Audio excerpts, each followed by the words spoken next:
ചേട്ടാ മിഠായി ഒന്നും മേടിക്കരുതിട്ടാ. മിഠായി വാങ്ങിക്കോ. മിഠായി വേണമെന്ന് പറയരുത്. ഓക്കെ പറഞ്ഞേ. ഐസ്ക്രീം ഒന്നുമില്ല, അപ്പോഴും വരും.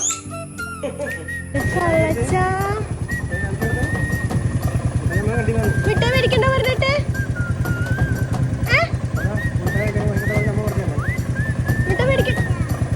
മിഠായി മേടിക്കണ്ടെന്ന് പറഞ്ഞില്ലേ? മിഠായി മേടിച്ചേ.